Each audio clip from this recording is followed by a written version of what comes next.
ఆరో అధ్యాయం శ్లోకం 20 నుండి 23.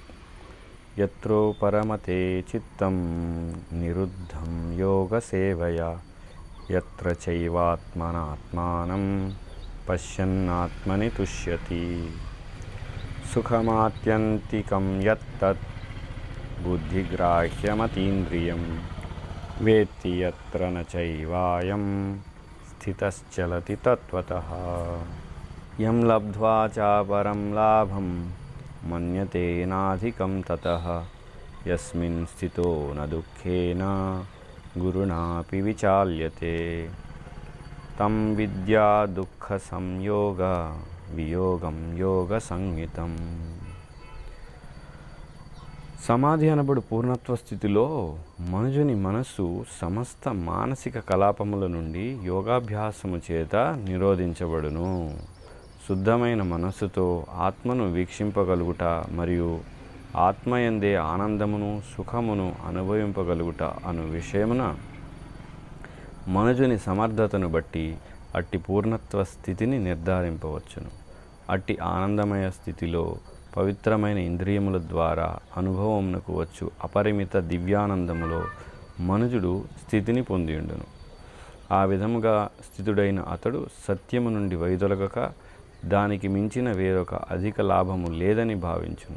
అట్టి స్థితిలో నిలిచిన వాడు గొప్ప కష్టమునందైనను చెల్లింపకయుండును. భౌతిక సంపర్కముచే ఉత్పన్నమగు సమస్త దుఃఖముల నుండి వాస్తవమైన ముక్తి ఇదియే. ఇక్కడ కృష్ణుడు ఏం చెప్తున్నాడు?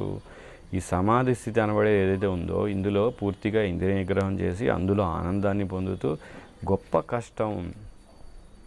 కష్టాలు ఏమిటండి అంటే పూర్తిగా ధనాన్ని కోల్పోవడం, లేదా బంధుమిత్రులు భార్యా బిడ్డలు అందరినీ కోల్పోవడం ఎంతకంటే గొప్ప కష్టం ఏమైనా ఉందా?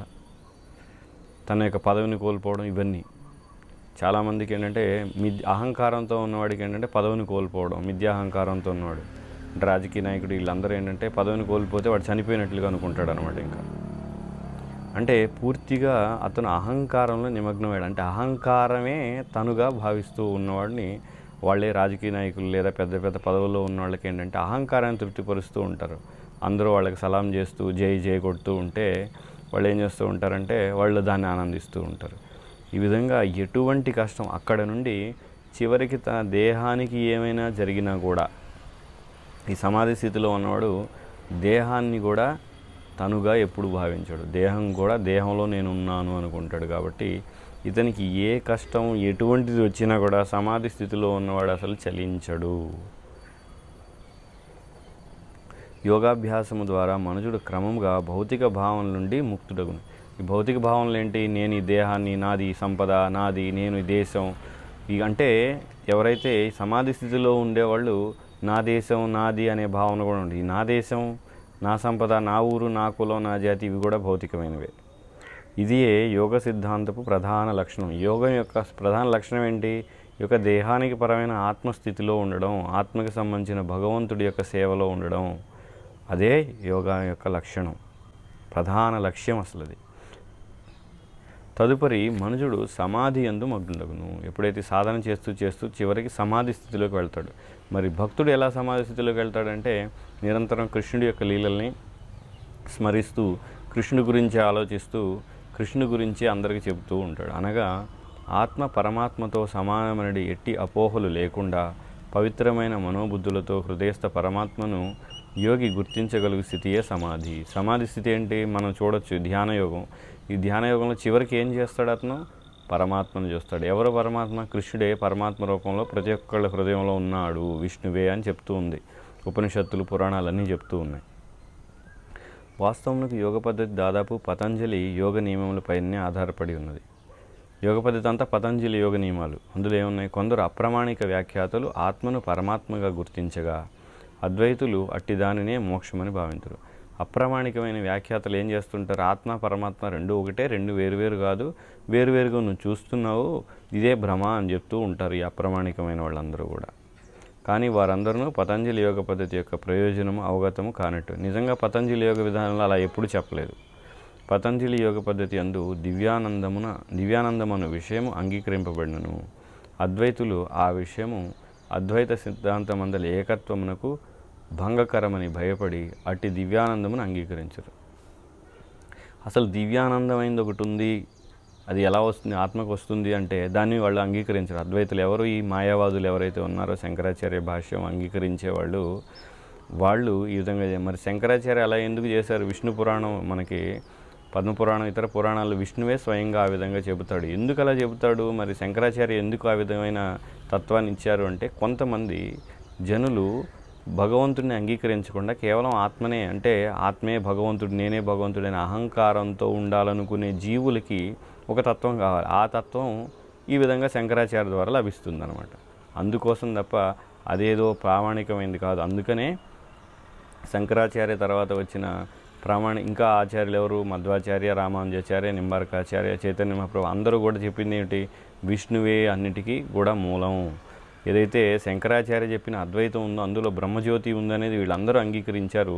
దానికి పైన ఇంకా అతీతంగా భగవంతుడి యొక్క వైకుంఠ లోకాలు ఉన్నాయని కూడా వాళ్ళు చెప్పారు. కాబట్టి ఇది ఇంకా ఉన్నతమైన జ్ఞానంగా మనం స్వీకరించాలి, కానీ ఇది తక్కువ స్థాయిది కాదు. ఏది వైష్ణవ సంప్రదాయాలు ఏవైతే ఉన్నాయో ఇవన్నీ. జ్ఞానము మరియు జ్ఞాత అను ద్వైతమును అద్వైతులు అంగీకరింపకును పవిత్రములైన ఇంద్రియముల ద్వారా అనుభవింపబడే దివ్యానందము ఈ శ్లోకమునందు అంగీకరింపబడింది. కాబట్టి దివ్యానందం ఉంది అని శ్లోకం చక్కగా చెప్తుంది, భగవద్గీతలో కృష్ణుడు చెప్తున్నాడు. కాబట్టి కానీ వాళ్ళు దివ్యానందాన్ని అంగీకరించరు. ఇదే విషయం యోగ విధానకర్త అయిన పతంజలి ముని చేతను ఆమోదించబడింది. యోగ విధానం పతంజలి ద్వారా చెప్పబడింది. అతను కూడా చెప్పాడు దివ్యానందం ఉందని. ఆ మహాముని పురుషార్థ శూన్యానాం గుణానాం ప్రతిప్రసవ కైవల్యం స్వరూప ప్రతిష్టావా చిత్శక్తి రీతి అని యోగ సూత్రాల్లో చెప్తున్నాడు. అంటే అర్థం ఏంటి? అసలు పై సూత్రం అందలి చిత్శక్తి లేదా అంతరంగ శక్తి దివ్యమైనది. చిత్శక్తి అంటే ఆధ్యాత్మిక శక్తి, ఇది దివ్యమైన శక్తి. ధర్మము, అర్థము, కామము అంత్యమున భగవానుతో ఏకమొకటి అయిన మోక్షము అనునవియే పురుషార్థం అనబడింది. ధర్మ, అర్థ, కామ మోక్షాలు అనేవి ఇందులో ఈ చెప్పబడే కామ మోక్షం ఎటువంటిదంటే భగవంతుడు ఐక్యమైపోమని చెప్తూ ఉంటారు వాళ్ళు. ఎవరు? ఈ మాయావాదులు లేదా అద్వైతవాదులు అందరూ కూడా. ఈ పురుషార్థముల్లోని భగవదైక్యమే అద్వైతులచే కైవల్యం అని పిలవండి. దీన్నే కైవల్యం అంటారు. కానీ పతంజలి ముని ప్రకారం ఈ కైవల్యము అంతరంగిక శక్తి అయి ఉన్నది. ఈ కైవల్యం ఏంటి? అంతరంగిక శక్తిలో ఉంటుంది. దాని ద్వారా జీవుడు తన సహజ స్థితిని తెలుసుకోగలుగుతాడు ఈ అంతరంగ శక్తి ద్వారా. చైతన్య మహాప్రభు వాక్యాల్లో ఇది చేతోదర్పణ మార్జనం లేదా చిత్తదర్పణ మాలిన్యమును తొలగించుకున్న కార్యము. చైతన్య మహాప్రభు శిక్షాష్టకం అని 8 శ్లోకాలు చెప్పారు. అందులో మొట్టమొదటి చెప్పింది చేతోదర్పణ మార్జనము, అంటే మనస్సుని శుద్ధి పొందుకోవడం, అదేవిధంగా ఆత్మశుద్ధి పొందడం, ఈ యొక్క చిత్శక్తి అధీనంలోకి వెళ్ళడం. నిర్వాణం అను సిద్ధాంతము ఈ సిద్ధాంతంతో ఏకీభవించుతున్నది. ఇది కూడా ప్రాథమికమైనది. ఏది? నిర్వాణం అనేది కూడా. శ్రీమద్ భాగవతం నందు ఇది స్వరూపేణ వ్యవస్థితి అని పలుకుబడింది. ఇది ఏంటి? ఆత్మ జ్ఞానం సంపూర్ణంగా తెలుసుకోవడం అంటే స్వరూపంలో, మన యొక్క స్వరూపంలో మనం స్థితి పొందడం. అట్టి స్థితియే భగవద్గీత యందు కూడా ఈ శ్లోకంలో నిర్ధారింపబడింది. ఏమిటి? దివ్యానందమైన స్థితిలో ఉండడం. ఈ దివ్యానందమైన స్థితి ఎప్పుడు వస్తుంది? మనకి భగవంతుడి సేవలో వస్తుంది. ఎప్పుడైతే మనం భగవంతుడి సేవ చేస్తూ ఉంటామో ఆ దివ్యమైన సేవలో భగవంతుడి యొక్క దివ్యమంగళ విగ్రహాన్ని సేవిస్తూ, అంటే విగ్రహాన్ని సేవిస్తూ అంటే అది కూడా ఎలా చేస్తాం? విగ్రహాన్ని సేవించడం అనేది విగ్రహం ద్వారా కాదు. కలియుగంలో హరినామ సంకీర్తనం ప్రధానమైంది. ఈ సంకీర్తన ద్వారా భగవంతుడి దివ్యమంగళ విగ్రహాన్ని సాక్షాత్కారం పొంది అప్పుడు ఆ దివ్య స్థితిలో అదంతా కూడా మనకి ఎలాగా మనస్సు కంటే కూడా అతీతమైన స్థితిలో, ఆత్మస్థితిలో జరుగుతూ ఉంటాయి. అవి ఎలా జరుగుతాయి అనేది ఇవి మాటల్లో చెప్పేవి కాదు, అది అనుభూతి పొందేది మాత్రమే. అందుకే ఆధ్యాత్మిక జ్ఞానం అనేది అంత తేలిగ్గా అందరికీ వంటబట్టదు. కారణం ఏంటంటే ఇది అనుభూతితో కూడింది, కానీ కేవలం చెప్పడం వలన వచ్చేది కాదు. చాలామంది చెప్పొచ్చు భగవంతుడు దివ్యమంగళ విగ్రహం కలిగినవాడు అని చెప్తున్నాం, కానీ మరి ఎలాగా అంటే మరి గుళ్ళోకి వెళ్తే అందరికీ రాయే కనపడుతుంది కదండి, ఇది రాయి కదా అంటే కాదు. కానీ ఆ ప్రేమ స్థితికి వెళ్ళాలంటే సాధన చేయాలి. సాధన అంటే హరినామ సంకీర్తన చేయాలి, కలియుగ ధర్మం అది. అప్పుడు మాత్రమే మనం ఈ యొక్క ఇక్కడ ఏదైతే చెప్తున్నాం ఇవన్నీ అనుభూతి పొందగలం. నిర్వాణము పిదప కృష్ణ భక్తి రసభావనముగా తెలియబడు శ్రీకృష్ణ భగవానుని భక్తియుక్త సేవ ఆరంభమగును. ఈ నిర్వాణం అంటే ఏంటి? నేను శరీరం కాదు ఆత్మ అనే స్థితి తెలుసుకోవడం. ఆ స్థితి ఎప్పుడైతే వస్తుందో అప్పుడు నిజమైన భక్తి అనేది మనకి మొదలవుతుంది. కృష్ణుడు భగవద్గీతలో కూడా చెప్తున్నాడు మరొక చోట, ఏంటి, బ్రహ్మభూత ప్రసన్నాత్మ నశోచేతి నా కాంక్షతి. బ్రహ్మభూత స్థితిలో అంటే మనందరం ఇప్పుడు జీవభూత స్థితిలో ఉన్నాం. అంటే నేను ఈ శరీరాన్ని, నాకు మనస్సు ఉంది, నా వాళ్ళు ఇది, నా జాతి, నా కులం ఇది. బ్రహ్మభూత స్థితి అంటే నేను ఈ శరీరం కాదు ఆత్మ అని. అప్పుడు అతను శోకించడు, దుఃఖించడు, ఇంకేం ఉండదు. సమస్సర్వేషు, అందరినీ సమానంగా చూస్తాడు. మద్భక్తి లభతే పరం అని కృష్ణుడు చెప్తున్నాడు, నా యొక్క భక్తి లభిస్తుంది అని. శ్రీమద్ భాగవతం ప్రకారం అది ఏ జీవుని నిజస్థితి అయి ఉన్నది. అట్టి జీవుని ఆధ్యాత్మిక జీవన స్థితి భౌతికత్వముచే కలుషితమైనప్పుడు అది మాయా అనబడును. మాయా అని ఎప్పుడు అంటున్నారు? ఈ జీవుడి యొక్క నిజమైన స్థితి, కృష్ణుడి యొక్క దాసుడిగా ఉండే స్థితి ఎప్పుడైతే కలుషితం అయిపోతుందో అప్పుడు నేను, నాది, నా వాళ్ళు, నా దేశం ఈ విధంగా అనుకుంటారు. అప్పుడు దాన్నే మాయ అంటారు. అట్టి భౌతిక సంపర్కం నుండి ముక్తిని పొందుట జీవుని ఆది అయిన నిత్యస్థితిని నశింపజేయుట కాదు. ఏదైతే ఈ భౌతిక సంపర్కం నుండి ముక్తిని పొందడం అంటే తన యొక్క నిజస్థితి అయిన భగవంతుడికి దాసుడిగా, కృష్ణుడికి దాసుడిగా ఉండే స్థితి నశించదవు దానివలన అని చెప్తున్నారు ఇక్కడ. అట్టి భౌతిక సంపర్కం నుండి కైవల్యం స్వరూప ప్రతిష్టావా చిత్శక్తిరితి అని తన వాక్యముల ద్వారా పతంజలి మునియు దీన్ని ఆమోదించి ఉన్నారు. కైవల్యం స్వరూప ప్రతిష్ఠిత అంటే స్వరూపం, మన యొక్క సహజమైన స్వరూపంలో ప్రతిష్ఠితం చెందడమే కైవల్యం అంటున్నారు. ఈ చిత్శక్తియే నిజమైన జీవన స్థితి అయి ఉన్నది, దివ్యానందమైన స్థితి. ఏమిటి? భగవంతుడి సేవలో, కృష్ణుడి సేవలో. ఎలాగా కృష్ణుడి సేవ అంటే నామం చేయగా ఇవన్నీ కృష్ణుడు దివ్యమైన వాడు, నేను దివ్యమైన ఆత్మని, ఇవన్నీ కూడా అర్థం చేసుకుంటాడు. అందుకే ఆనందమయోభ్యాసాత్ అని వేదాంత సూత్రం కూడా చెప్తుంది. ఈ ఆనందం అనేది ఉంది అని వేదాంత సూత్రం కూడా చెప్తూ ఉంది. ఈ సహజ దివ్యానందమే యోగపు చరమ లక్ష్యమై భక్తి యోగము ద్వారా అతి సులభముగా పొందబడుచున్నది. కాబట్టి ఈ సహజ దివ్యానందం ఎలా వస్తుంది? భక్తి యోగం ద్వారా లభిస్తుంది. ఈ భక్తి యోగము భగవద్గీత ఎందలి 7వ అధ్యాయమున విస్తారముగా వివరించబడింది. 7వ అధ్యాయంలో భక్తి యోగం గురించి ఇంకా విస్తారంగా ఉంది. ఈ అధ్యాయం వివరింపబడినట్లు యోగ పద్ధతిలో సంప్రజ్ఞాత సమాధి మరియు అసంప్రజ్ఞాత సమాధి అని 2 విధములైన సమాధి స్థితులు ఉన్నాయి. వివిధములైన తాత్విక పరిశీలనచే ఎవరైనా ఆధ్యాత్మిక స్థితి యందు నిలిచి ఉన్నచో అతడు సంప్రజ్ఞాత సమాధిని సాధించినట్లు చెప్పబడును. ఎలాగా? తాత్వికమైన పరిశీలన ద్వారా ఎవరైతే సమాధి స్థితికి వస్తారో అతన్ని ఏమని చెప్తున్నారు? సంప్రజ్ఞాత సమాధి అని. అసంప్రజ్ఞాత సమాధి యందు మనుషుడు ఇంద్రియముల ద్వారా లభించే సర్వానందములకు దూరుడై ఉన్నందున ఎట్టి విధమైన లౌకికానందముతోనూ సంబంధమును కలిగి ఉండడు. అసంప్రజ్ఞాత సమాధిలో లౌకికానందంతో సంబంధం కలిగి ఉండడు. అట్టి దివ్యస్థితి యందు నిలిచిన యోగి దాని నుండి ఏమాత్రము వైదొలగడు. ఇటువంటి యోగి ఏమాత్రం వైదొలగడు. ఏంటి? ఇంద్రియ భోగం చేయకుండా కేవలం ఆత్మస్థితిలో ఉంటూ తర్వాత చివరికి పరమాత్మను దర్శించగలిగే స్థితిలో ఉంటాడు. తర్వాత ఇంకా పరిపక్వత చెందినవాడైతే కేవలం పరమాత్మతో ఆగిపోకుండా భగవంతుణ్ణి కూడా తెలుసుకుంటాడు. అటువంటి దివ్యస్థితిని పొందలేనిచో యోగి పరాజయమును పొందినవాడే అగును.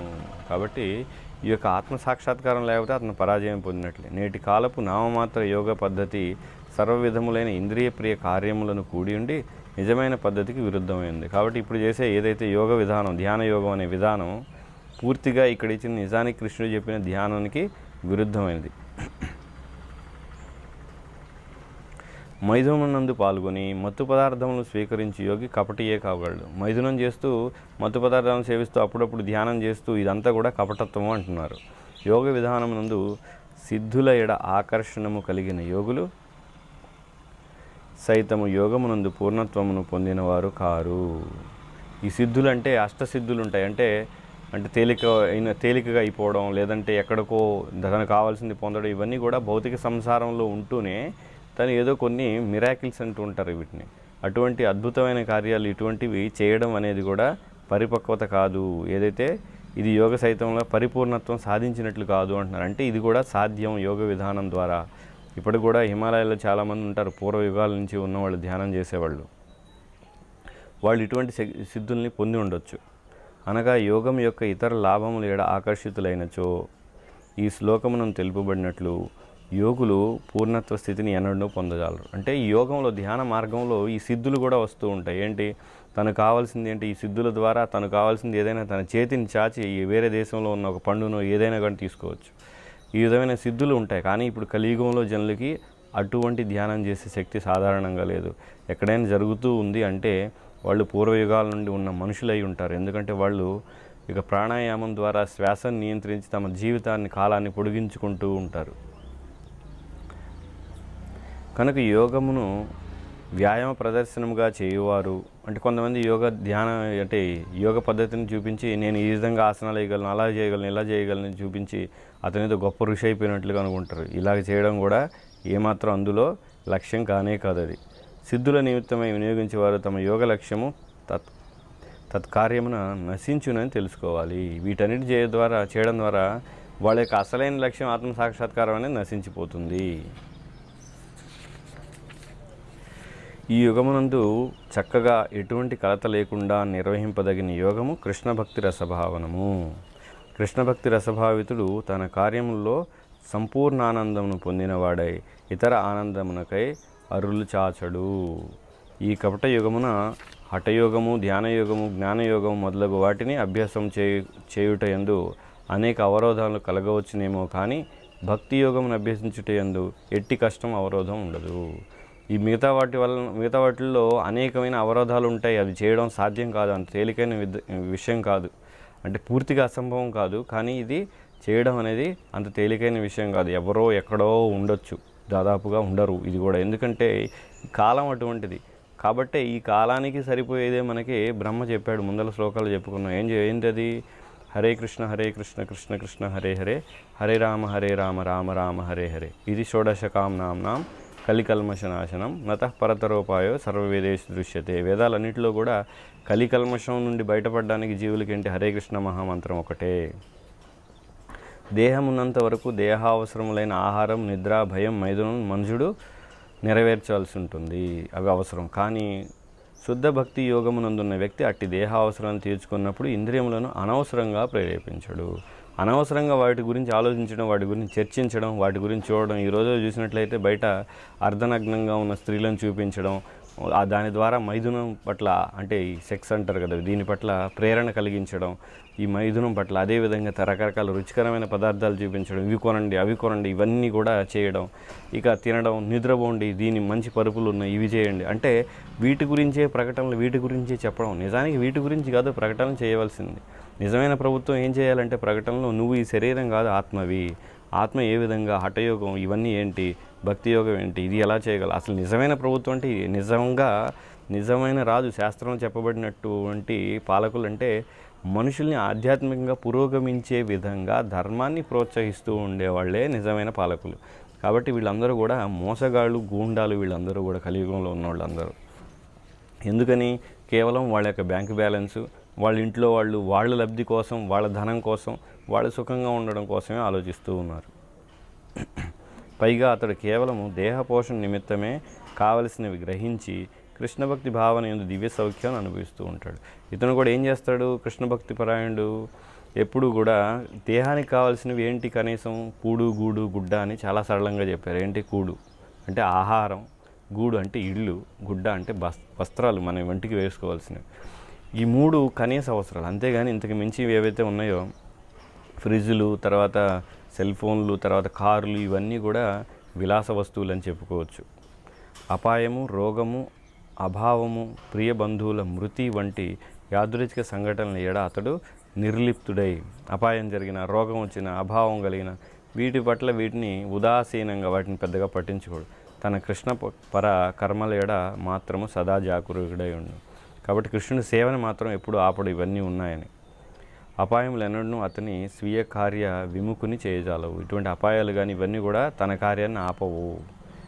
ఆగమాపాయనో నిత్య తాం తితిక్షస్వ భారత అని భగవద్గీతలో 2వ అధ్యాయం 14వ శ్లోకంలో చెప్తున్నాడు. అవన్నీ కూడా ఓర్చుకోవాలి, సహిస్తాడు అని. ఇవన్నీ జరుగుతూనే ఉంటాయి అందరి జీవితంలో. బంధువులు మరణించడం, లేదా రోగం రావడం, లేదా ఇవన్నీ కూడా సహజమే. ఆ విధముగా అవి రాకపోకలు కలవనియు మరియు తన కర్మలను ప్రభావితం చేయజాలవనియు ఎరిగి ఉండేటి చేతడు తత్సంఘటనలను ఓర్పుతో వహించును. ఇవన్నీ కూడా ఓర్పుతోటి వహిస్తాడు. ఆ రీతిని అతడు యోగాభ్యాసమునందు అత్యున్నత పూర్ణత్వాన్ని సాధిస్తాడు. యోగంలో పరిపూర్ణ సాధించే విధానం ఏంటంటే ఈ విధంగా ఇంద్రియాలను నిగ్రహించడం, మనస్సును నిగ్రహించడం, భగవంతుడిపైన మనస్సును కేంద్రీకరించడం, ఇవన్నీ కూడా విధి నియమాలతోటి చేయగలం. ఇది ఎలా సాధ్యం అంటే హరినామ సంకీర్తన ద్వారానే సాధ్యం. హరే కృష్ణ.